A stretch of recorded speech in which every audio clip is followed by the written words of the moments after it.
Oh, I'm on?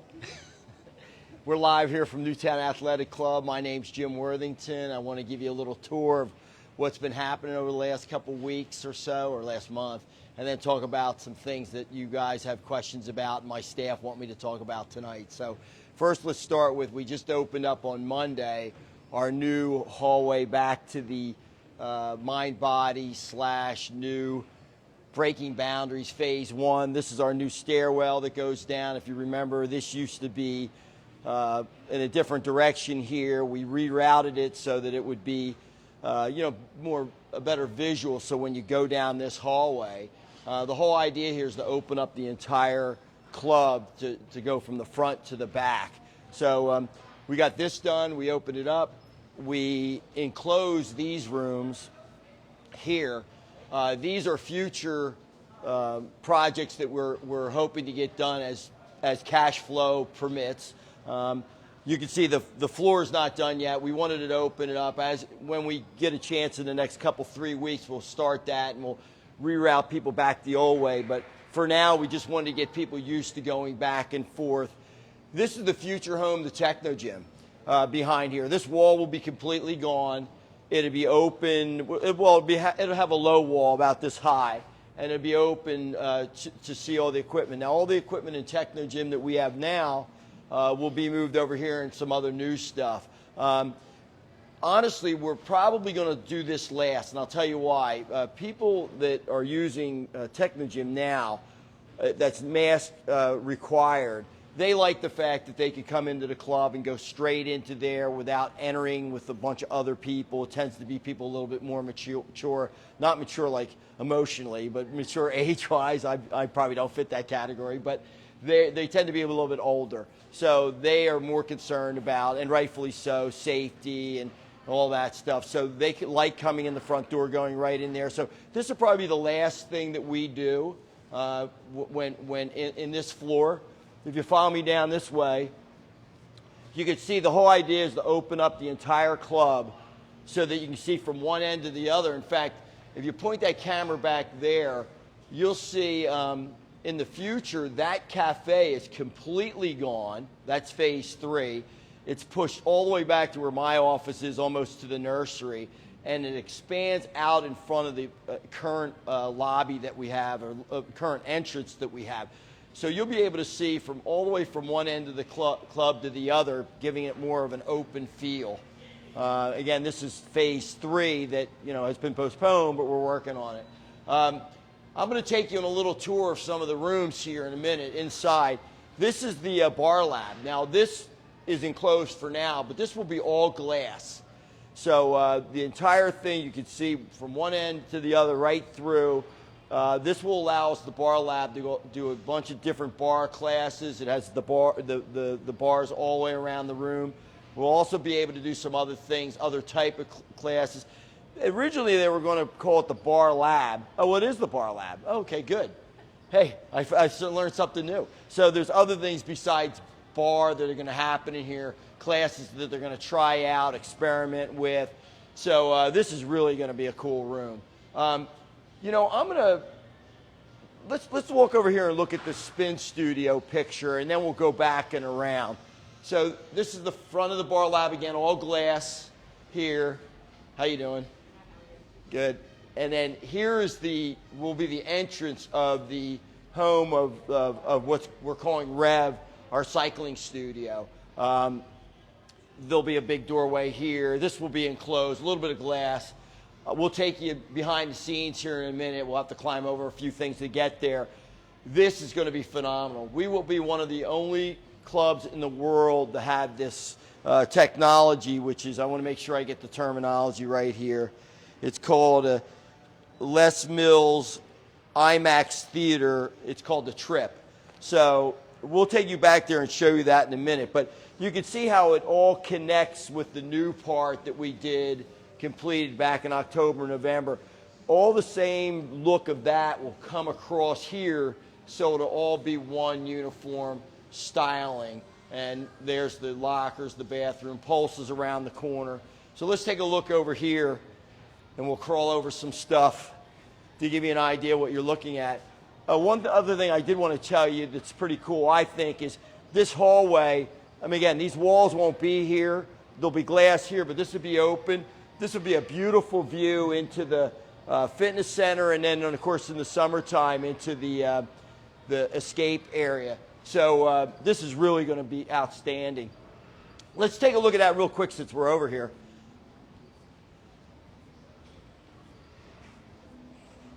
So you'll be able to come down here and see the fitness center.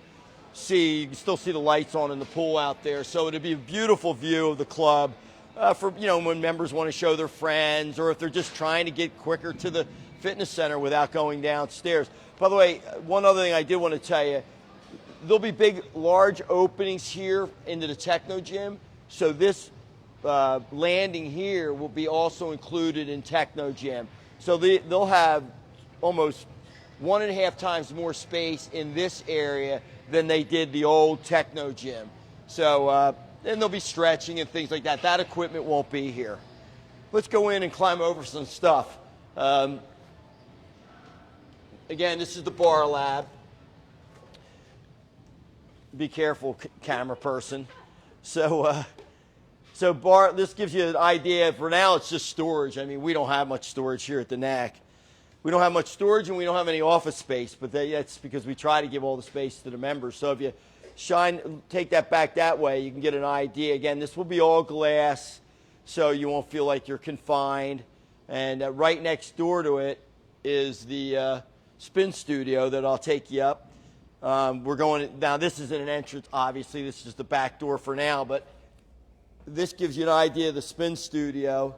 3 levels here, stadium design, so that if you're in the back row, looking at the screen. And by the way, it might be hard to figure out what's going on here, but this is a curved screen. This is your IMAX screen. So this entire metal here, the studs, all the way around from there to the ceiling, and that air conditioning won't be here. Curved will be the IMAX screen. So you'll sit here, it's just like, it's going to be incredible. And again, that's the entrance over here. You'll be on different levels. The instructor will be down there.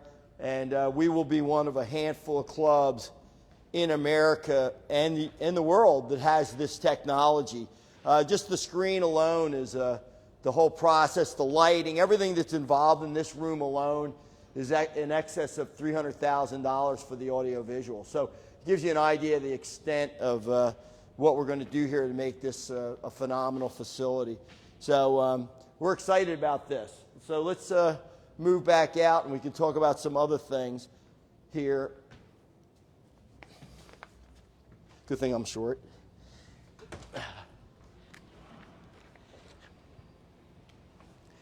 As far as completion date on all this stuff, which I'm sure you're going to want to know, we're trying to piecemeal things together as we can. And I'll go over all the things that are completed or in the pipeline right now, give you an idea how that's going to work. I guess we're going to sit over here and go over this stuff. There's Joel. 30-year-plus man. Wave to the crowd, Joel. Oh, there's Mike down there. All right. So let's go over what the heck's going on here as far as where we're at. So I gave you a tour of the Techno Gym, which is right to my left, the Bar Lab, Reb, which is the spin room. I do want to say before I go any further, I did want to talk about all you folks all the members that contributed in September with the enhancement fee. The enhancement fee actually gave us a little bit less than $400,000, which we're very, very grateful, and it's been a big, big, big help. And we really appreciate the fact that the members, 80% of you stepped up without any concern and helped us out with that. And we, I'll be quite frank with you, we spent that about as quick as we got it. Just to give an example, for instance, this stairwell here, just that stairwell was $100,000. So, I mean, money is burnt quickly when you talk about this. And I do want to say, because we have had questions, like members said, well, we did this you did this enhancement fee. Why isn't everything done? Well, I just wanted to give you an idea of what things cost and where we are. So, for instance, the women's locker room, which I'm happy to announce in about a month, will finally be open. By the way, delayed for 4 months, and not because of any financially or otherwise. It was such a bear to do that. That was the oldest part of the club. That was the club's from 1978.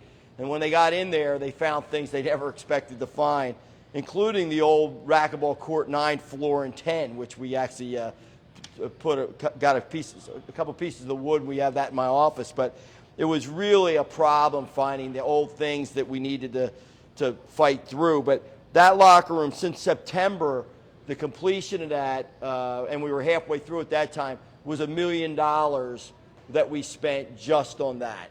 So, and we're still not done. I think we have another $150,000 to go. The stairwell in this hallway here was a $250,000 rehab that got done in the last month or two. The men's locker room, which is still the old men's locker room, which the women are in now. Once the women move out into here a month from now, we have to renovate that to get that ready for the men because they don't have a steam room or a sauna.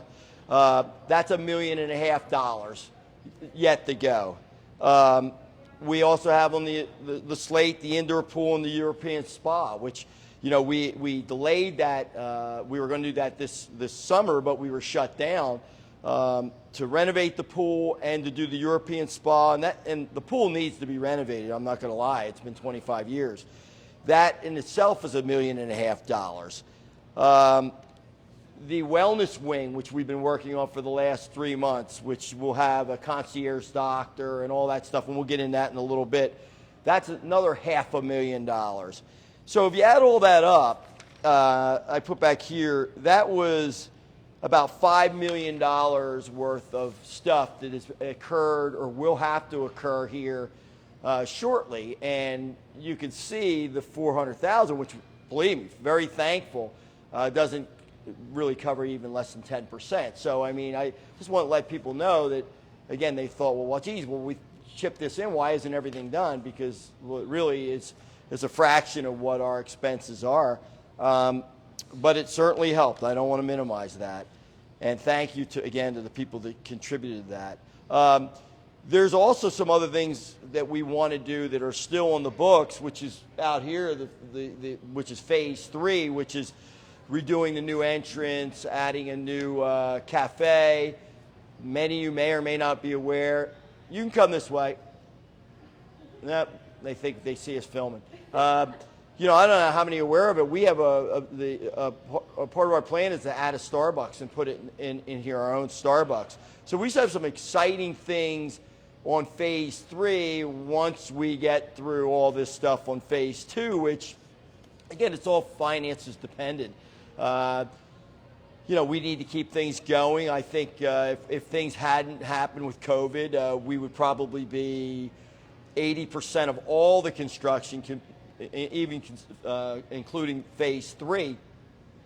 Now we're probably 35, 40% of the way through construction.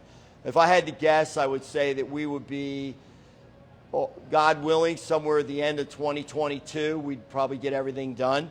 And hopefully sooner if we can. I mean, honestly, the philosophy here is everything we make, we plow back into the club. And I'm not getting any younger, so I'd like to see this thing get done before I kick the bucket. So my goal is to put everything we make back into here, just like we've had for the last 3 or 4 years.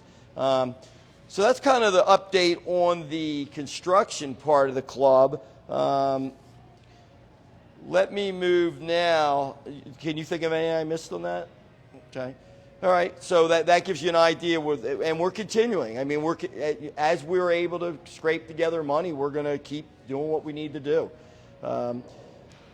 We have a question, though, here. We had this earlier today. We asked for questions. So let's get right to the COVID thing, because I think that's probably the number one thing on people's mind.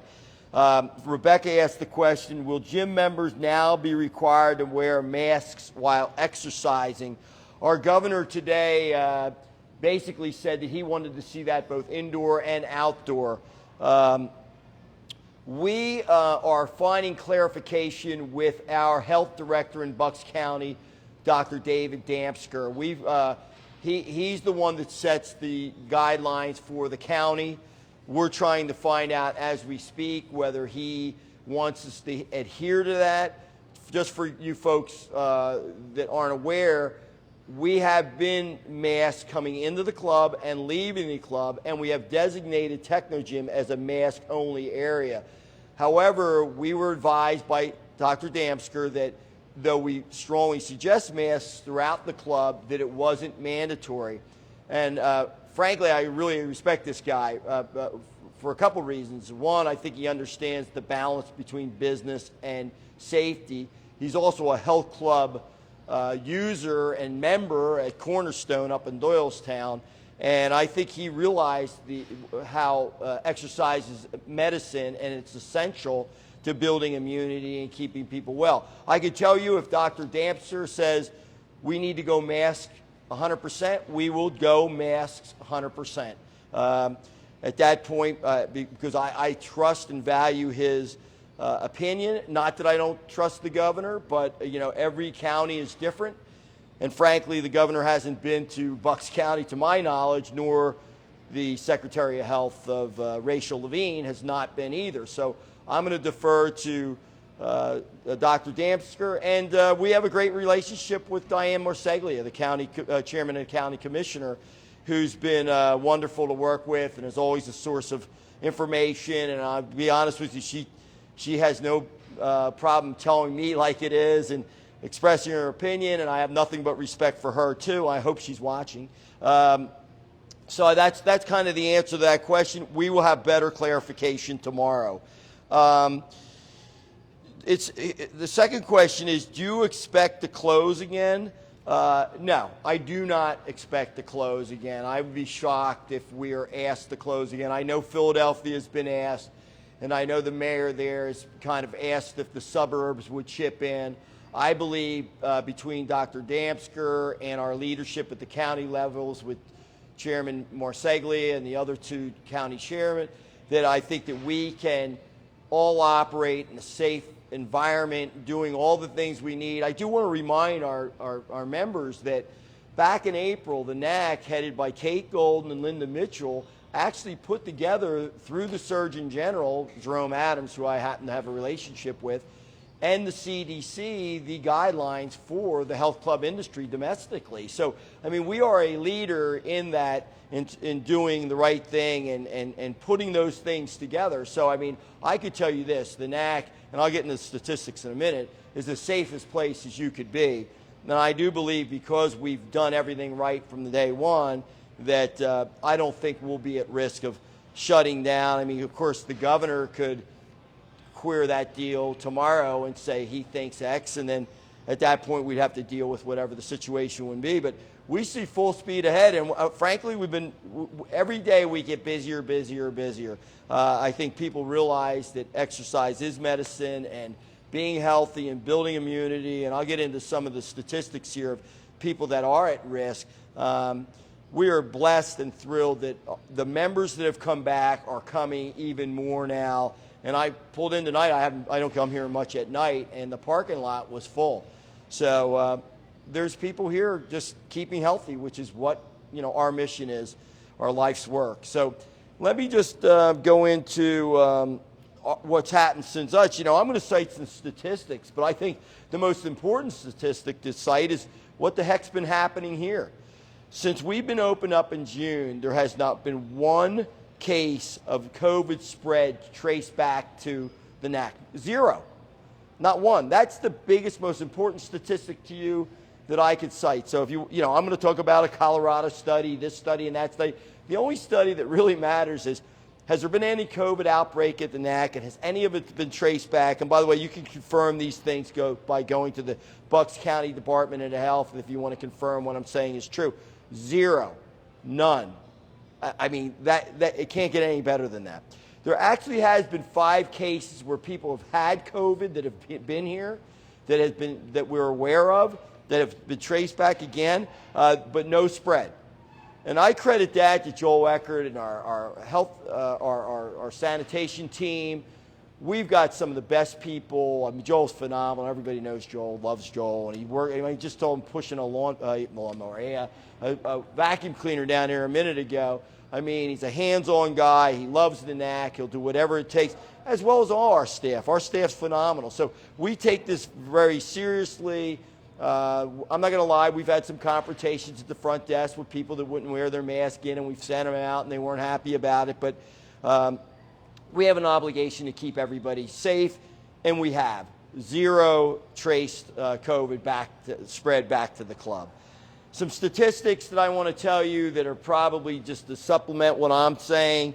In Colorado, there was a study, and I said this one last time, of 22,000 cases, and they traced back the vast majority to bars, restaurants, other businesses. And by the way, I'm not trying to put down bars, restaurants, because I'm a big advocate of them staying open as well, particularly the restaurants. And bars too, but only 4 cases went back to the 22,527 in Colorado. An industry survey conducted by a company called MXM. 2,800 health clubs participated. Out of 49 million check-ins in the health club, 49 million check-ins, there was 1,155 cases of COVID that were people that were participating in the health clubs. But yet there was very few, if any, outbreak in the club. That was a rate of 0.002%. Australia, there was a study there that was good. I mean, the bottom line is there's plenty of studies. The most recent one, it was out of San Diego, a 2-week study, October 25th and November 7th, showed that gyms and fitness centers were responsible for only 0.5%, not even a percent, of cases during that 2-week time period. One thing I think you should be aware of, though, one study, and there's so many studies that really advocate for healthy lifestyle and doing the right things and so on and so forth, was that researchers found that a 2-fold increase in risk of respiratory COVID-19 and COVID-19 hospitalizations for people with obesity and lifetime of smoking. That's a 2-fold increase, and a 5-fold decrease in risk of respiratory COVID-19 for people who were physically active. I mean, the bottom line is, you know, exercise, again, for the 3rd time, is medicine. You need to be active, building immunity. You get that through exercise. I cite this statistic all the time. 80% of all chronic illness, 80%, lack of exercise, poor nutrition, alcohol, and smoking. So, I mean, they're the 4 things. If you take out the alcohol and smoking, I think it's 70% of chronic illness can be diminished through exercise and nutrition. And in fact, 90% of all people that have died from COVID, the most common factor besides age is that they've had weight problems. So, you know, when people laugh about the COVID 15 or 20 or whatever the heck they say with the gaining weight, you know, it sounds funny until you realize they're the people that when they get hospitalized, many times, 90% of them, that's the one comorbidity that is common, that is a cause of death. And by the way, 2.6 comorbidities is the average for people that die of COVID. I'll tell you the 2 things that really warm my heart when I walk into the NAC isn't the 30-year-old, you know, Zumba girl or weightlifter downstairs. You know, they're going to survive, you know, whatever. They're young, they're healthy for the most part. It's the little kids that come in here that either go to our, you know, our classes, that are 7, 8, 9 years old. They're getting activity, they're socially interacting. And the older folks, the people that are 70, 75, 80. I mean, we've got plenty of them that have come in and said, look, you know, if you're not living, if you ain't living, you're dying. They're active, they believe in exercise. And I guess the one message I would tell everybody is, and trust me, I'm 64 years old and I've seen this with my own friends. Probably 2/3 of my friends are at risk for COVID. They've been on lockdown, they don't come out. In fact, I was going to have, for 40 some years, I haven't a get-together the night before Thanksgiving. I've been doing it since I was 17. First time in 40-plus years I won't be having it. Why? Most of my friends are afraid to come out. Why? Because they didn't take care of themselves.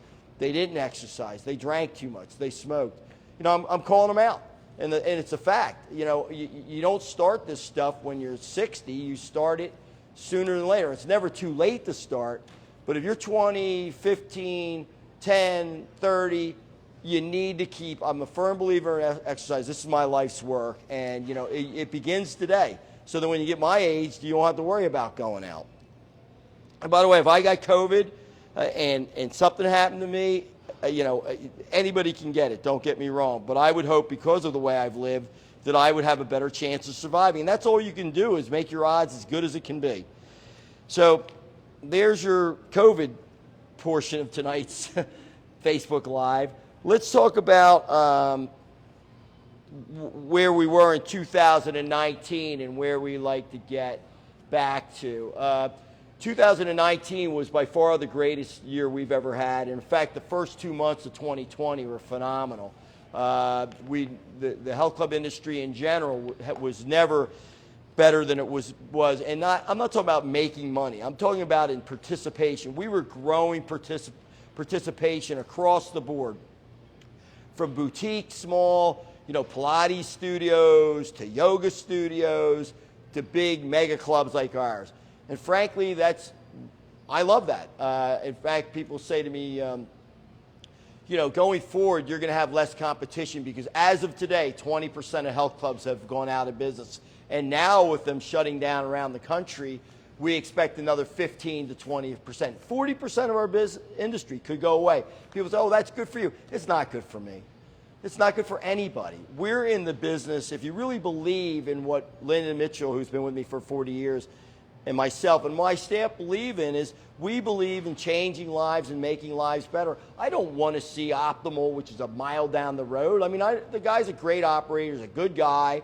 You got the guy up in Carousel Village, Tommy Coates. You've got people all around here. I want to see everybody succeed. So what I would like to do is, we're praying that with the vaccines and the other things that are coming on, the therapeutics, that somewhere sooner than later, the people that are nervous, and it tends to be older people, and I get it, will have the confidence to come back and get healthy and stay healthy again. So we're looking forward to a great, 2021 as the year goes on. I do want to say one thing about that too, because I'm proud of the fact that our employees, we have kept everybody on board. In fact, the most important part of the NAC is not all these great facilities, because, you know, that's wonderful. But what makes the NAC exemplary, and I think the best club, if not the top three, the best in the country, and maybe one of the best in the world, is our staff. Our staff is phenomenal. And the fact of the matter is, I want to let you guys know that we have not laid anyone off. And in fact, the way we compensate our employees here, it's always been a profit sharing. 80% of what they get is salary, but 20% is based on how the business does. In 2019, they killed. They did great. And we made sure that were rewarded handsomely. I will tell you, I've committed to them in 2020, even though we'll go from a $20 million business to probably less than 12, losing substantial amounts of money, we are going to make sure that all the employees get the same bonuses they got in 2019. That's going to, cause me to dig into my piggy bank somewhere else, but I want to let you know that the employees, I value the employees as much as you folks do, and they've got my commitment there. They're not going to walk out of here in 2020 with one dime less than they got in 2019. They deserve it, and they've been great. And by the way, when we talk about things like whether there's an increase down the road or dues increase or some form of thing, and we're trying to figure out now what to do, I mean, that money's going back to the employees. It's just the way it works, and that's the right thing. We plan on being here forever, and that's another thing I want to tell you, is anybody that thinks the NAC's not going to be here 50 years from now is crazy. I mean, I probably won't be here, but the NAC's going nowhere. I tend to wear my emotions on my sleeve, and I tell it like it is, and I have no problem saying that, you know, we're down $8 million in revenue and we've lost a ton of money. Doesn't mean we're going anywhere. You know, again, I'll make it work. I always do. Just means that I live a different, you know, I pull in other places that, you know, I've been fortunate to be successful in, and that will just have to go to supplementing the growth of this and the operation of this. So NAC will be here for a long, long time, even though, sadly to say, 40% of our industry won't be. For those of you that came back, I mean, we had 5,300 memberships back in February or March when we closed. That 12,000 members, 5,300 memberships. We now have about 3,800 memberships, about 8,000 people. To those 3,800 people that came back and supporting you, thank you. I don't know what to tell you. You've, and no offense to the ones that didn't get it, it's a personal opinion, I'm not judging anybody, but those that came back, thank you. I mean, you know, and some of you took a little longer than others. Others, I mean, I have friends that, and people I know, longtime members that started paying July and didn't show up till September because they believed in what we did and they were loyal. To those folks, and there was many of those. One off the top of my head was Rich Speeney. Wrote a $1,000 check just because he's been a long-time member, and when he first came back, he wanted to contribute. And there was many examples, but he's one guy that's been here since he was a little kid. I first started coming here when he was 16. I think he's 90 now. No, he's probably 50 now. He was a little kid when I was a young guy first working here. They're the kind of stories I can tell over and over again about the loyalty of NAC members. So for you 3,800 people that came back that represent 3,800 membership representing 8,000 people, I can't thank you enough. And we're getting busier every day. Some of the problems we have, and when I say problems, in the business is that many of you that used to personal train and patronize the spa and the cafe, those ancillary revenue sources are down about 80%.